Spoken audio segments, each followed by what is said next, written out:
guys, and welcome back to this channel. We are looking into a linear algebra topic.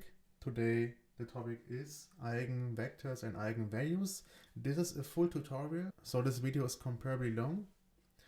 If you're interested into a specific topic, I have some timestamps down below, but I really recommend to view the whole video so you get a full idea of what are eigenvalues and eigenvectors, what is the definition, what is the geometrical interpretation, and also how you can determine them. So given a matrix or linear map, how you can determine the eigenvalues and eigenvectors. We are going through all of these topics today in this video. So before we start with the actual definition of eigenvectors and eigenvalues, so what is our setup here? We have an endomorphism F, and endomorphism means it's a linear map which maps from a vector space V to itself. So we have the same one in the starting vector space and also in our target vector space. And the vector space V is n-dimensional. So we are not dealing with infinite dimensional vector spaces. We have an n-dimensional vector space, and our map, our linear map F, is mapping from this n-dimensional vector space to this n-dimensional vector space, which is just the same one. And the vector space V is defined over a field K, and for this endomorphism we can also fix some bases, and for this basis we can look into a certain matrix. So from now on we are associating this matrix A with our linear map F. So with that being said, let's move to the definition of eigenvectors and eigenvalues. And an eigenvector of A is a non-zero vector if there is a non-zero lambda, which is part of our field. And here you can imagine to have the real numbers. So lambda can be like 10, 5, 3 or so.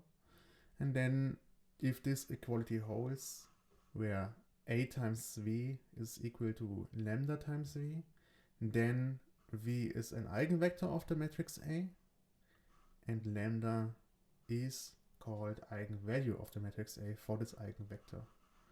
So they're both belonging together. Eigenvectors and eigenvalues are tied with this equality here. And what does it mean? A times V is lambda times V, and lambda is a scalar, so a number.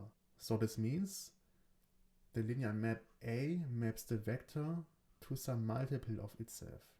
So the angle between the vector and the axis are not changing, and just the length of the vector is changing, or the direction if lambda is a negative number. So let's take a look at one example here. We have the matrix 3, 1, 3, 5, and we are claiming that the vector 1 minus 1 is an eigenvector of this matrix, and the eigenvalue is lambda equals to 2. And why is that so? So you can see it on the right hand side on the picture. If this vector is our vector V, then the matrix A, the linear map, is mapping this V to the double of itself. Yeah. And you can also verify it here. A times V is 2 minus 2 as a vector, and 2 minus 2 is just 2 times the vector V. So here this equality holds. A times V is equal to lambda times V, where V is 1 minus 1 and lambda is 2. And again, here in the right hand side on the picture you can see that the vector is just being stretched, and the angles between the vector V and the axis are not changing. Not even the direction is changing. Yeah, so the direction is the same, just the length is being doubled. And the vector 1 minus 1 becomes 2 minus 2. So in this situation, the vector 1 minus 1 again is an eigenvector of the matrix A, and the eigenvalue is 2. So let's now take a look on how we can determine eigenvectors and eigenvalues. And as we have just seen before, a scalar lambda is an eigenvalue to some eigenvector V if and only if this equality holds. Yeah? So if the vector is being mapped to some multiple of itself. And now we can bring lambda times V to the other side. Then we have A times V minus lambda times V equals to 0.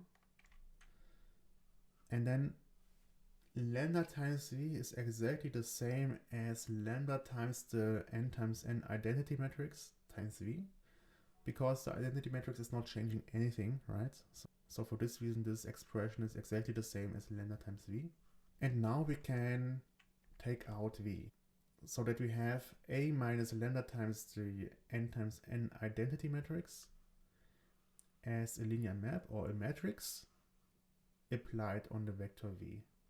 And this gives us a condition what lambda in v must fulfill in order to be eigenvectors and eigenvalues respectively for our matrix A. And we can see it here. Yeah? So A minus lambda times the identity matrix is still a matrix, and this matrix, according to this equality, has a non-trivial kernel if and only if lambda is an eigenvalue and v is an eigenvector. And non-trivial means in this case that the kernel contains vectors which are not zero, and this goes in hand with our definition, because according to our definition, eigenvectors are non-zero vectors and eigenvalues are also non-zero.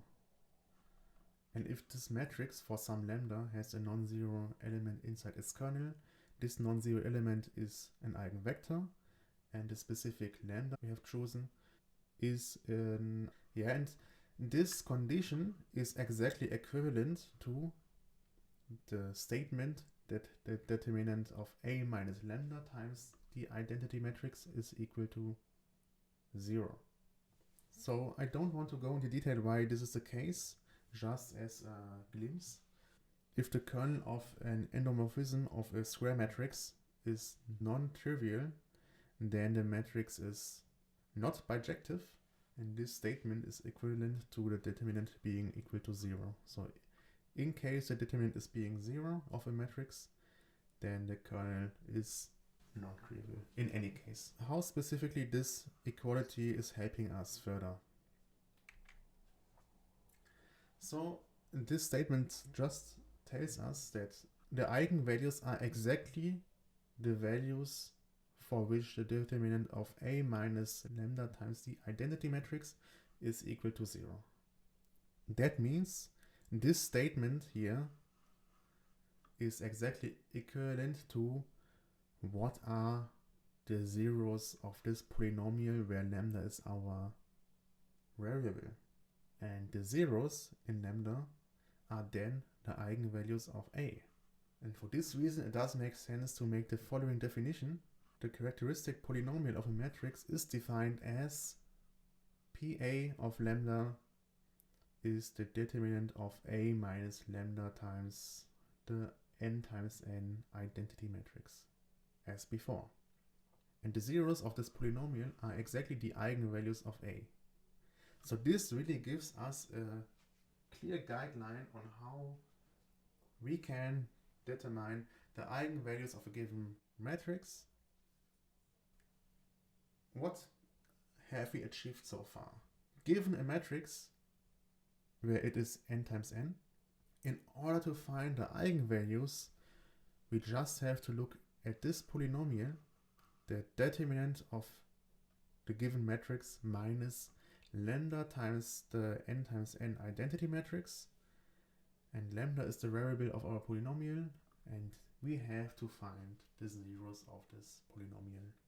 So again, let's take a look at our example from before, where we had the matrix A equals to 3, 1, 3, 5, and the eigenvalues of this matrix, as just said, are the zeros of the polynomial PA of lambda, which is the determinant of A minus lambda times the 2 times 2 identity matrix. And by just inserting the matrices, we get this matrix minus this matrix here. This is lambda times the identity matrix. And then by further simplifying this expression, we get the determinant of 3 minus lambda, 1, 3, 5 minus lambda. And for 2 times 2 matrix, as this one, we have a formula on how we can determine the determinant, which is just this entry times this entry minus this entry times this entry, which is exactly 3 minus lambda times 5 minus lambda minus 3. And by further simplifying this polynomial, we get lambda squared minus 8 lambda plus 12. And the eigenvalues of a are now exactly the zeros of this polynomial of degree 2. And for polynomials of degree 2, we have various formulas on how we can determine the zeros. For example, we have this one, where lambda 1 and 2, the zeros of the polynomial, are given as 8 over 2 plus and minus for both solutions, the square root of 8 over 2 to the power of 2 minus 12. And by simplifying this term, we get 4 plus and minus 2. And for this reason, we have the zeros lambda 1 equals to 2 and lambda 2 equals to 6. Lambda 1 equals to 2 is not new. We already knew that 2 is an eigenvalue. We also have seen the eigenvector related to this eigenvalue of the matrix A. What is new here is the second eigenvalue, which is lambda 2 equals to 6. So far we don't know what the eigenvector related to this eigenvalue is. But, as seen before, the eigenvalues are now the kernel of the matrix, because now we know what lambda is. We can insert lambda for a specific eigenvalue, which is 6 in this case, and we can look at the matrix A minus 6 times the 2 times 2 identity matrix, which is specifically this matrix here, minus 3, 1, 3, minus 1, and the kernel of this matrix are exactly all eigenvectors of A related to this eigenvalue 6. And when looking into this matrix, and there are various ways on how you can determine the kernel, I can also link you a video down below where I have explained how you can determine the kernel of a matrix. One element of the kernel of this matrix is 1 and 3. And you can also check it. Yeah. So this matrix times the vector 1, 3 is 0, 0. You can check it shortly. And this means this vector here, 1, 3, is an eigenvector to the eigenvalue lambda 2 equals to 6. And you can also check this statement. You can multiply our matrix 3, 1, 3, 5 with 1, 3. And what shall you get? You shall get 6 times this vector, which is 6, 18. So our whole situation for our given matrix A is as follows. We have two eigenvectors, 1 and minus 1, where in this case the eigenvalue is 2. This means the vector v is being sent to 2 times v, which means the angle is not changing, the direction is not changing, it's being doubled. And as you have just seen, we have even other eigenvectors pointing to other directions. In particular, 1, 3 is an eigenvector of A, where in this case the eigenvalue is 6, and this means our matrix A times V times W is 6 times W.